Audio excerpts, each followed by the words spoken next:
Baik banget nih. Jadi kemarin di video ini saya sempat membahas dengan sejawat saya, dosen saya, Dr. Madian, spesialis bedah saraf, konsultan. Subnya di bidang spine pula. Beliau mengatakan pijat kretek-kretek. Jadi jawabannya sebenarnya saya sudah tanya lagi off the record ya, dan saya rangkum di sini. Pada dasarnya pijat kretek-kretek itu mirip metode dari stretching dan reposisi, sama ya. Tapi menggunakan perbantuan. Jadi reposisi dan stretching itu bisa dilakukan sendiri. Kalian bisa cek edukasi dari dokter Medok. Nah, juga bisa dilakukan dengan perbantuan orang. Nah, kretek-kretek ini dan stretching ini bisa dilakukan asal satu, kalian tidak memiliki nyeri atau gangguan saraf. Ya, jadi kalau misalkan kalian nggak ada gangguan saraf di tulang belakang, nggak ada gangguan saraf, bener-bener nggak ada gangguan saraf, kalian kretek-kretek nggak apa-apa. Kedua, tidak ada gangguan tulang. Contoh, skoliosis di atas 20 derajat. Wah, itu kan harus mendapatkan perhatian dari ortopedik. Patah tulang komplit, kalian kretek-kretek ketah bajur, nggak boleh. Nah, tapi kalau misalkan nyeri otot, ya kan, terus kalian stretching biasa, it's okay for you.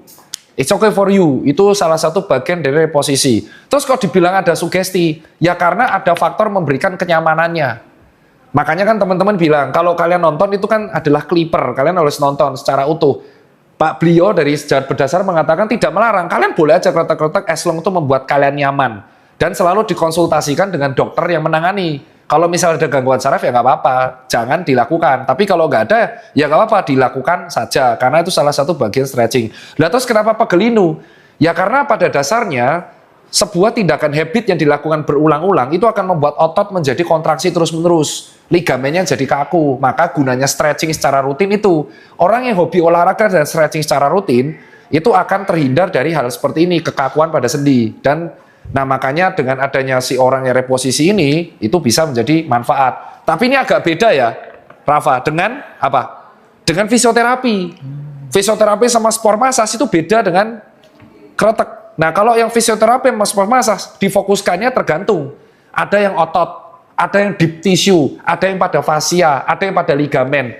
Maka disinilah teman-teman harus sadar, pijat yang apa namanya kiropraktor, kretek-kretek atau bone setter dengan pijat fisioterapi, dengan sport massage itu hal yang berbeda semua. Jangan disama-samain. Nah, ini yang teman-teman harus sadar gitu.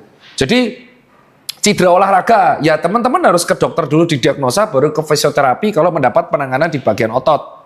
Recovery, KFR, terus ke fisioterapi. Cedera olahraga bisa dibantu dengan sport massage. Jadi ini beda semua. Itu kalau ya intinya kesinambungan aja lah. Oke, jelas ya?